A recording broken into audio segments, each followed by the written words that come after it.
Hello friends, आज की video में हम देखने वाले हैं जीरो और नैपसैक प्रॉब्लम। तो सबसे पहले हम समझते हैं कि नैपसैक प्रॉब्लम क्या होता है। देखिए, नैपसैक प्रॉब्लम में ये होता है कि हमारे पास कुछ ऑब्जेक्ट्स दिए हुए होते हैं। जैसे कि आप यहाँ पर देख रहे होंगे, हमारे पास ए ऑब्जेक्ट है, बी ऑब्जेक्ट है और सी ऑब्जेक्ट है। और इन सभी ऑब्जेक्ट्स के साथ एक वेट एसोसिएटेड होता है और एक प्रॉफिट एसोसिएटेड होता है, जिसे आप प्राइस भी बोल सकते हो। और देखिए यहाँ पे बी ऑब्जेक्ट के साथ भी एक वेट एसोसिएटेड है, जो कि है वेट ऑफ बी, एंड उसके साथ एक प्रॉफिट एसोसिएटेड है, जो कि है प्रॉफिट ऑफ बी।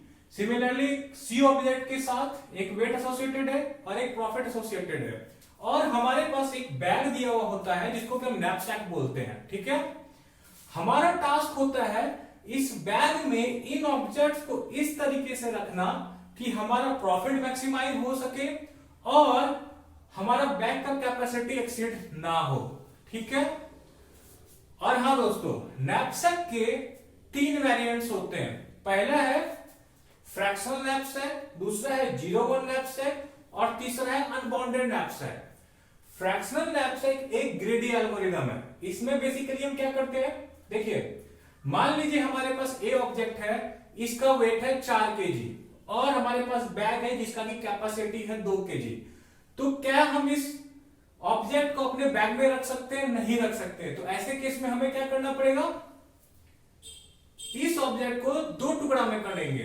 ठीक है, और ग्रीडी में, दैट इज फ्रैक्शनल नैपसैक में, ये चीज अलाउड होता है, दैट इज ऑब्जेक्ट का टुकड़ा करना। तो मैं क्या करूंगा, बैग का कैपेसिटी है 2 केजी और मेरा ये ऑब्जेक्ट है 4 केजी का। तो मैं इसे क्या करूंगा, दो टुकड़े में बांट दूंगा पहले, और 2 केजी वाले एक टुकड़े को मैं अपने बैग में डाल दूंगा। ये होता है fractional knapsack, that is object का टुकड़ा करके हम ले सकते हैं। और ये एक ग्रेडी एल्गोरिदम है। ठीक है, ये ग्रेडी है और इसे हम देखेंगे जब हम ग्रेडी एल्गोरिदम्स पे वीडियो बनाएंगे। उसके बाद आता है अपना 0-1 नैपसैक प्रॉब्लम, जो कि हम आज की वीडियो में देखने वाले हैं। बेसिकली 0-1 नैपसैक प्रॉब्लम में क्या होता है कि या तो मैं इस ऑब्जेक्ट को कंप्लीटली लूंगा या तो मैं इसे नहीं लूंगा। सिमिलरली ऑब्जेक्ट बी के साथ भी हमारा यही केस होगा, या तो लूंगा अगर मैं तो इसे पूरा लूंगा या तो मैं इसे नहीं लूंगा। सिमिलरली ऑब्जेक्ट सी के लिए भी या तो मैं इसे लूंगा या तो मैं इसे नहीं लूंगा। और हाँ, 0-1 नैपसैक प्रॉब्लम में हर एक ऑब्जेक्ट का हमारे पास एक इंस्टेंस होता है, एक इंस्टेंस। ठीक है, अनवांटेड नैपसैक में क्या होता है कि जैसे ऑब्जेक्ट ए है, ऑब्जेक्ट बी है, ऑब्जेक्ट सी है, हम इसमें भी लेते हैं या तो किसी ऑब्जेक्ट को पूरा या तो हम नहीं लेते हैं। इसमें भी हम टुकड़ा करके नहीं ले सकते हैं। लेकिन हर एक ऑब्जेक्ट का हमारे पास इनफाइनाइट सप्लाई होता है, या आप बोल सकते हो इनफाइनाइट इंस्टेंस होता है, और बोल सकते हो इनफाइनाइट सप्लाई होता है। ठीक है, ये हुआ हमारा अनबाउंडेड नैपसैक। ठीक है, लेकिन हम आज के वीडियो में क्या देखने वाले हैं, 0-1 नैपसैक प्रॉब्लम। तो हमारा 0-1 नैपसैक प्रॉब्लम क्या होता है, 0-1 नैपसैक प्रॉब्लम में या तो मैं किसी ऑब्जेक्ट को लूंगा या तो मैं उसे नहीं लूंगा, और हमारे पास एक इंस्टेंस होता है। ठीक है, तो सबसे पहले हम देखते हैं इसका ब्रूट फोर्स सॉल्यूशन क्या होगा, ब्रूट फोर्स सॉल्यूशन और उसका टाइम कॉम्प्लेक्सिटी। देखिए, ये रहा हमारा नैपसैक और ये रहे ऑब्जेक्ट्स। तो मेरे नैपसैक में ये तो या तो ये पहला वाला ए ऑब्जेक्ट होगा या तो नहीं होगा। तो इस पार्टिकुलर ऑब्जेक्ट के लिए हमारे पास दो चॉइस है। ठीक है, सिमिलरली बी वाले ऑब्जेक्ट के लिए मेरे पास दो चॉइस है, या तो मेरे नैपसैक में ऑब्जेक्ट होगा या तो नहीं होगा, दैट इज या तो मैं लूंगा या तो नहीं लूंगा। सिमिलरली सी वाले ऑब्जेक्ट के लिए मेरे पास दो ऑप्शन होगा, दैट इज या तो लू या तो ना लू। तो टोटल देखिए यहाँ पे जो ऑप्शन मेरे पास जनरेट होगा वो 2⁻³ दैट इज 8। ठीक है, और हम क्या करेंगे, ये 8 ऑप्शन में से हम उस ऑप्शन को चूज करेंगे जो कि मेरा बैग का कैपेसिटी को एक्सीड ना करे, दैट इज स्मॉलर देन और इक्वल टू बैग का कैपेसिटी, और हैविंग मैक्सिमम प्रॉफिट। ठीक है, बेसिकली हम क्या करेंगे, ये 8 ऑप्शन को ट्राई करेंगे और इन ऑप्शंस में से हम उस ऑप्शन को चूज करेंगे जो कि मेरा बैकअप कैपेसिटी को एक्सीड नहीं कर रहा है और मैक्सिमम प्रॉफिट जनरेट कर रहा है। तो सिमिलरली समझिए, अगर आपके पास n ऑब्जेक्ट्स होता है इंस्टेड ऑफ दिस 3 ऑब्जेक्ट्स, तो आपके पास कितने ऑप्शन होंगे? 2 into 2 into 2 to the n times. ठीक है, ये कितना हुआ हमारा? 2 टू द पावर n। तो अगर मेरे पास n ऑब्जेक्ट्स है तो टोटल ऑप्शन हो जाता है मेरे पास 2 टू द पावर n, और हमारा काम होगा इसमें से एक मैक्सिमम प्रॉफिट वाला ऑप्शन को चूज करना, जो कि हमारा कैपेसिटी लिमिट में है। ठीक है, तो बेसिकली आप देख रहे होंगे ये जो मेरा सॉल्यूशन होगा ब्रूट फोर्स, वो एक एक्सपोनेंशियल सॉल्यूशन है, that is order of 2 to the power n। But क्या ये सॉल्यूशन को हम एफर्ट कर सकते हैं? नहीं कर सकते हैं ना। तो हम क्या करेंगे, इसके लिए एक ऑप्टिमाइज सॉल्यूशन ढूंढेंगे, और ऑप्टिमाइज सॉल्यूशन के लिए हम क्या करेंगे, देखेंगे कि डायनामिक प्रोग्रामिंग यहां पे लगा सकते हैं कि नहीं, क्योंकि हम डायनामिक प्रोग्रामिंग सीरीज में है अभी। ठीक है, तो सबसे पहले डायनामिक प्रोग्रामिंग के लिए क्या हम करते थे, रिकर्सिव इक्वेशन लिखते थे। उसके बाद हम चेक करते थे दो प्रॉपर्टी, ऑप्टिमल सब स्ट्रक्चर वाला प्रॉपर्टी और ओवरलैपिंग सब प्रॉब्लम वाला प्रॉपर्टी। तो अब हम क्या करेंगे, अब हम लिखेंगे इस प्रॉब्लम के लिए प्रोग्राम लिखने से पहले हम देखते हैं कि ये P क्या है और W क्या है। ठीक है, देखिए हमारे पास जो ऑब्जेक्ट्स होते हैं उनका कुछ वेट होता है और उसके साथ कुछ प्रॉफिट एसोसिएटेड होता है। तो ये वाला जो W वाला जो लिस्ट मैंने लिख रखा है यहाँ पे, ये बेसिकली डिनोट कर रहा है ऑब्जेक्ट का वेट इन केजी। ठीक है, और ये जो P वाला लिस्ट मैंने यहाँ पे लिख रखा है, ये हर ऑब्जेक्ट के साथ कितना प्रॉफिट हमें मिलेगा वो बता रहा है। ठीक है, जैसे आप यहाँ पे देख रहे होंगे, पहला वाला ऑब्जेक्ट जो कि मेरा 0th इंडेक्स पे है, उसके साथ वेट है 1 kg का। सेकेंड ऑब्जेक्ट के साथ मेरा वेट आता है 2 kg और थर्ड ऑब्जेक्ट 3। वैसे आप यहाँ पे देख रहे होंगे, पहला वाला जो ऑब्जेक्ट है अगर मैं उसे कंसीडर करता हूं तो मुझे 18 यूनिट का प्रॉफिट होगा, सेकंड वाले से 24 और थर्ड वाले से 40। ठीक है, तो अब हम क्या करते हैं, ये दोनों क्लियर, अब हम समझ गए, तो अब हम लिखेंगे कोड। तो सबसे पहले डेफ कीवर्ड का यूज करेंगे और फिर फंक्शन का नाम देंगे, और ये जो हमारा फंक्शन होगा ये 2 पैरामीटर लेगा। पहला हमारे पास कितने ऑब्जेक्ट है कंसीडर करने के लिए, और दूसरा हमारा नैपसैक का कैपेसिटी कितना है। ओके, तो सबसे पहले हम क्या करेंगे, लिखेंगे बेस केस।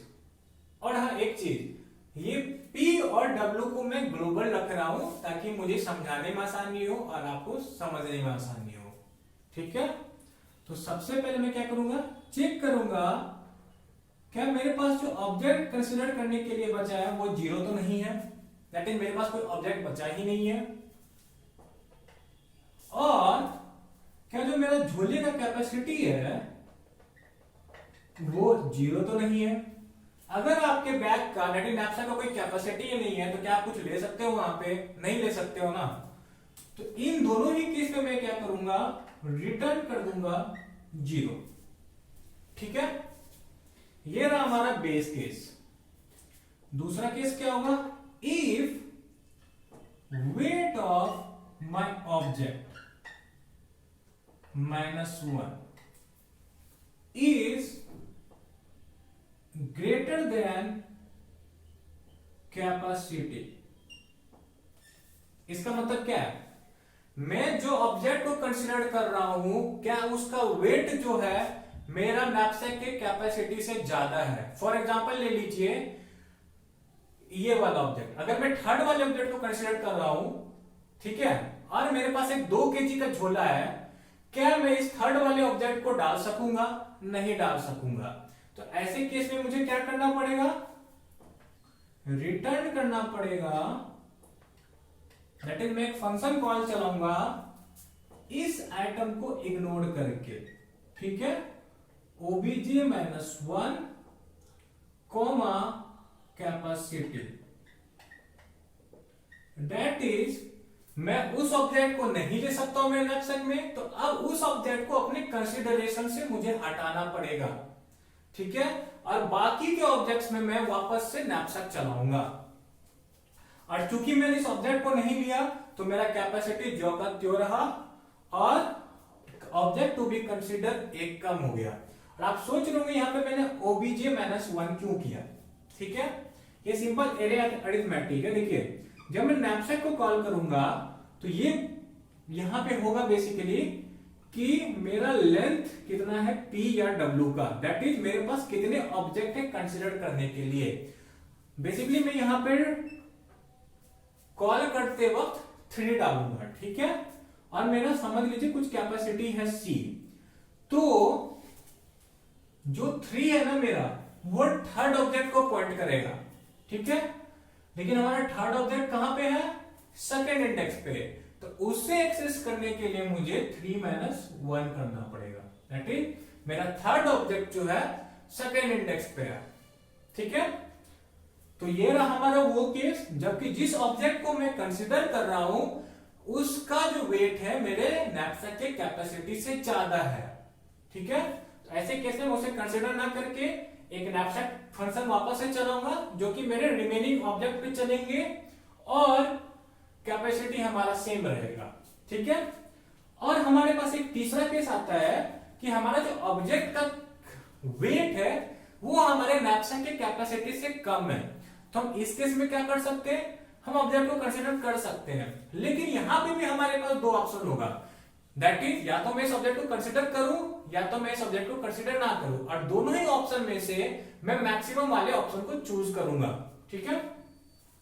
तो बेसिकली मैं क्या करूंगा, रिटर्न करूंगा मैक्स ऑफ, पहले ऑप्शन में मैं क्या करता हूं, इस ऑब्जेक्ट को कंसीडर करता हूं, अगर मैं इस ऑब्जेक्ट को कंसीडर करता हूं तो मुझे प्रॉफिट आएगा इस ऑब्जेक्ट के साथ जितना प्रॉफिट एसोसिएटेड है, करेक्ट। और चूंकि मैंने इस ऑब्जेक्ट को कंसीडर कर लिया है तो मैं अब वापस से नैपसैक चलाऊंगा, दैट इज सपोज कीजिए अगर मेरा नैपसैक का कैपेसिटी है 3 kg का और मैं ये लास्ट वाले ऑब्जेक्ट को कंसीडर कर रहा हूं, तो क्या मैं इसे ले सकता हूं कि नहीं ले सकता हूं, तो मैं इसे ले सकता हूं, लेकिन इसके लिए भी मेरे पास दो डिसीजन है, या तो मैं इसे लूं या तो मैं इसे छोड़ूं, तो इन दोनों डिसीजन में से जो मेरा मैक्स वाला डिसीजन होगा उसे मैं चूज करूंगा बेसिकली।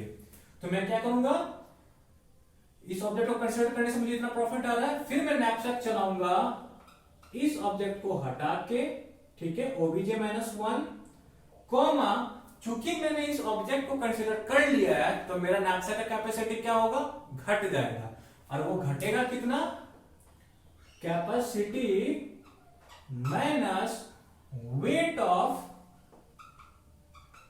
obj-1, दैट इज जिस ऑब्जेक्ट को मैंने कंसीडर किया है उसका जितना वेट है उतना उस झोले का कैपेसिटी घट जाएगा। और हमारे पास दूसरा ऑप्शन क्या है कि मैं इस ऑब्जेक्ट को कंसीडर करूं ही ना, और अगर मैं इस ऑब्जेक्ट को कंसीडर नहीं करता हूं तो क्या होगा, मैं वापस से नैपसैक कॉल चलाऊंगा obj-1 with that same capacity, ठीक है। तो ये रहा हमारा नैपसैक का रिकर्सिव प्रोग्राम।